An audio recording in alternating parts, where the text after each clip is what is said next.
Expedition 33 is a new game that came out last week and has been received with the utmost enthusiasm. It's been getting glazed out the wazoo, a bukkake of compliments and accolades. I believe it's one of the highest rated user scores in all of Metacritic history, and also just one of the highest rated games ever in general. And for a lot of people, this came out of nowhere, like an RKO, people talking about it like it was a surprise that flew under the radar no one had heard of. And that may be true for most people, but I'm not most people. I've had my eyes glued to this puppy for the last 8 or so months since the very first trailer. It just seemed like the kind of game that would tickle all my favorite neurons, so I've had my peepers on it, and I expected big things from it.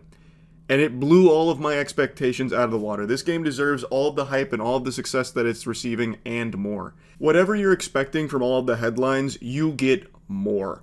I couldn't imagine a game hooking me like this at my age. Now, I talk about myself like I'm some kind of geriatric fossil. I'm 30 years old, but I have not been hooked by a game like this in years. The last time I was so invested in a game where I would go around talking to every single character I could find in it was Mass Effect 2. And the last time that I was this addicted to a game, just wanting to play it all the time, was with Elden Ring. That's pretty good company to be in for both of those categories. This game is something special, and I'm sure you've seen a lot of people talking about how impressive it is that such a small studio made it. It's impressive by any metric, but the fact that a studio of only like 30 people made this is mind-boggling. I don't even know how it's possible. Now, of course, they did use like outside contractors, but the core studio is only like 30 or so people. The team is unbelievably talented. It's their first game together as a studio, and they hit an absolute grand salami here. This shit is in slapper. I mean, this was I couldn't be more happy with this game. So let's get into it. First and foremost, this does everything you want to see from modern gaming. Where right now the trend is make games more expensive for less content and then charge more later to like fix the game or make better content for it with DLCs and shit. This bucks that trend, and it's actually a cheaper game for more content. So it's a $45 game for about 60 hours worth of extremely high quality content. Even the side quests in this game are better than most games' main story. I did, like this, again, this is one of the few games where I couldn't help but start doing like 100% completion because it is just that good. Anyway, let's get into the game directly, the actual spaghetti and meatballs. Expedition 33 is a turn-based RPG with one of the best stories I've seen in gaming, fucking period. Now, I know it being turn-based has just made a lot of people roll their eyes and they're considering leaving the video because you just can't imagine stomaching the boring turn-based combat systems of the olden age that you think is outdated and archaic. You know, you're sitting there going, what the fart, dude? Turn-based? No thanks. I think you're a fucking goober for that take, and let me go ahead and try and sell you on this being different than whatever you're expecting from turn-based games. This game is significantly more interactive with its turn-based systems thanks to parrying and dodging. You'll see some people make the comparison to Souls games. I think that is way overblown. This has nothing in common with Souls games just because there's dodging and parrying, but it does make the combat feel a lot better because instead of being sitting around waiting for the other enemy for the enemy to attack you, and you either have to like hope for RNG for a miss, or you set up a turn so that way you can block or mitigate the damage. This doesn't have that. If you are good at this game, you can always forever take 0 damage through dodging and parrying. And there's also counters and another thing called gradients. So there's a lot of skill expression here where the parry timing and the dodge window is unforgiving. Assuming you play on expert. Normal, it's a lot more forgiving, but on expert, it is tight timing. Like the parry timing in here isn't quite to Sekiro's level of unforgiveness, but it is not easy. Like the parry window demands that you be actually good at this game instead of just like some fucking lobotomite that's hammering parry, just spamming it. Dodging is a little more forgiving, but even that is still difficult because the enemy's attacks, like their actual arsenal of moves, is so well designed. The combat is flashy and it is interactive. Like I know people have been seeing the quick time events when you use a move. You do have like a timing window. If you hit a perfect, it'll help you out with that move and what it does. But the quick time events aren't the actual interactive nature of the game. That's just there as kind of like a little bonus, a cherry on top to keep you invested on both offense and defense. And it is something nice. It adds more depth to it. But the actual bread and butter of the interactivity of the turn-based is in the dodging and the parrying. Because again, if you are just good, you can be unkillable by everything in the game, fundamentally. And another thing is the build variety. There are so many builds for your party that you can run, it is mind-boggling. I've spent hours just making builds for my characters.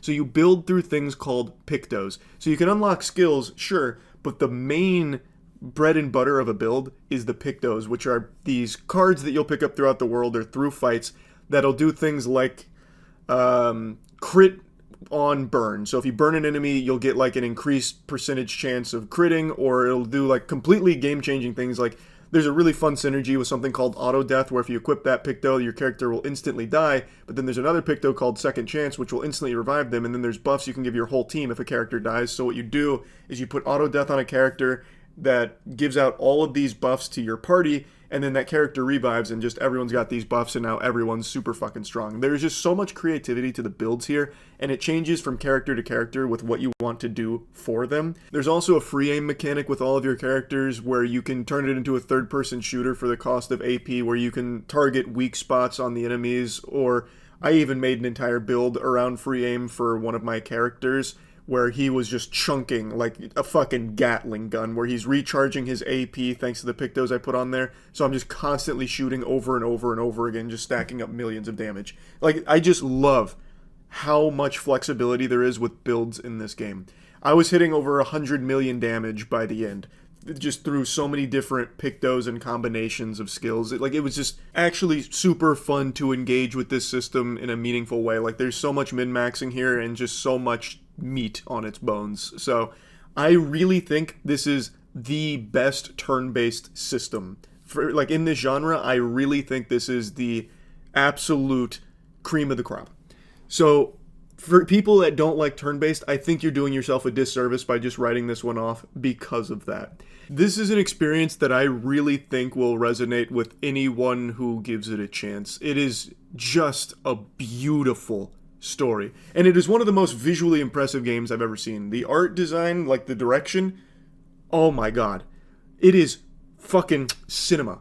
Like absolute peak. The cutscenes are hype. The enemies look incredible and they're super creative. The world, the environment, every zone you visit. So like there's this overworld. So when you're walking through the map, you'll find like a ton of different like enemies to encounter, like bosses, as well as like different zones, and all of them are so visually interesting and just unreal, like breathtaking. And the music, holy shit, the music in this game, this is a 100% shoe-in to win Best OST this year. There is no game that I think will even come close. The soundtrack for this game is one of the best. I would comfortably put this up there with Nier. This is 100% a soundtrack that's going to be winning a lot of awards that it deserves, and it will be a soundtrack that I think will be talked about for years to come.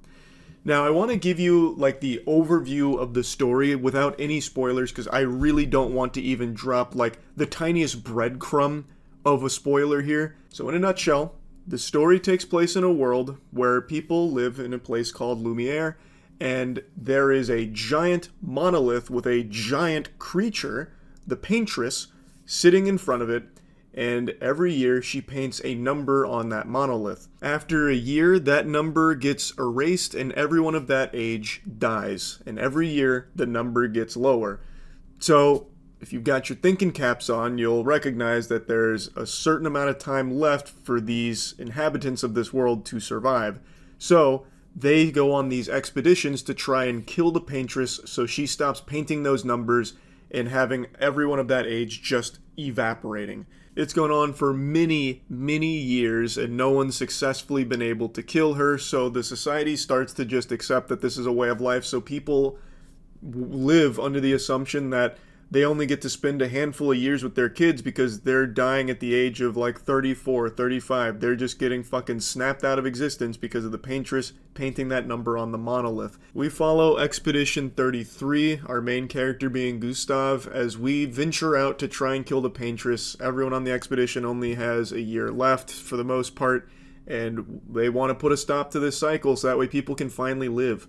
There's nothing but tragedy in this world because of the Paintress, and they want to put it into it. And they also want to understand why. What's it all for? Why is the Paintress doing this? It's just incredible. I think this story will hook you within the first 30 minutes. This has one of the best intros in any game I've ever seen. This is actually up there with like the first Last of Us in terms of emotional, hard-hitting introductions to a game. I think people will immediately get invested into this world and its characters. It is one of the best written games I can think of off the top of my head in the modern age. I love the story.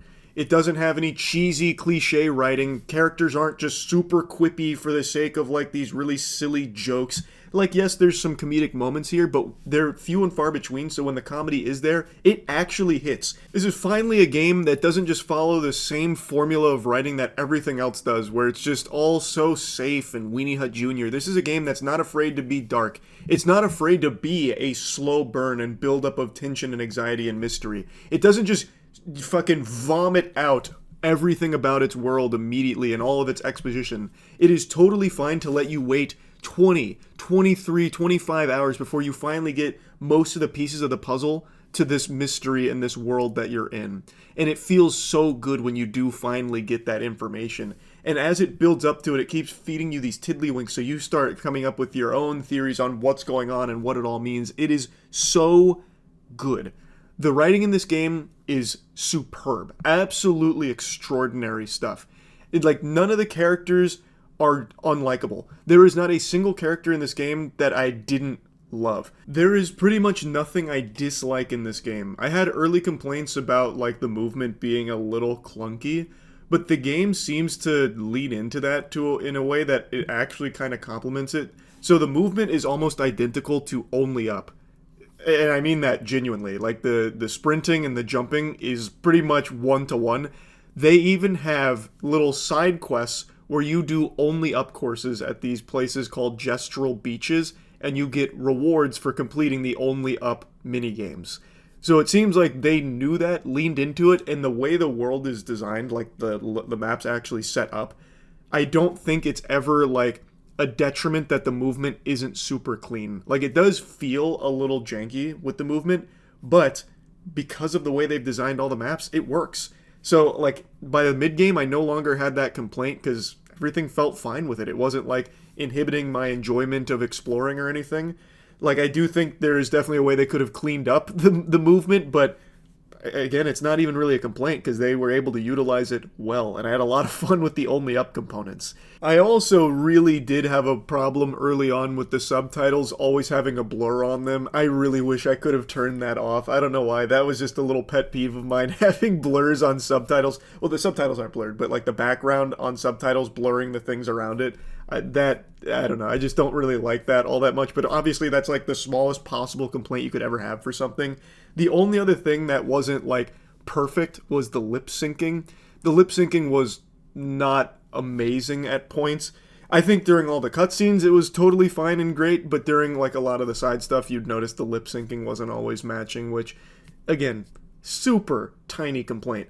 Like this game is so close to perfect actually, to the point where I almost feel bad for Sandfall Interactive, the developers here, because they have made something so unbelievably good that their next project is going to have so many eyes and such high expectations on it.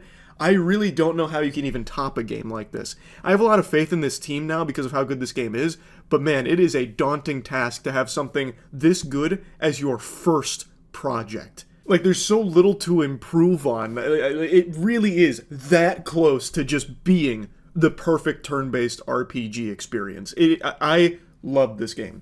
I think this is easily a Game of the Year contender. Easily a contender for Game of the Year. If it's not in the conversation for Game of the Year, something is truly wrong with the industry. It is corrupt and foul, rotten to the core. I absolutely love this game. It is comfortably in the top 20 best games I've ever played. It is in my top 20 favorite games of all time. I love Expedition 33. I could gush about this for hours, like actually talking about the story and stuff, but I don't want to get into any spoilers or anything, but there's just so much to unpack with it, so much to talk about. It's such a beautifully tragic, enthralling experience. So, yes, I think this game lives up to the hype. I think it exceeds it in every possible aspect. Expedition 33 is a masterpiece. That's about it. See ya.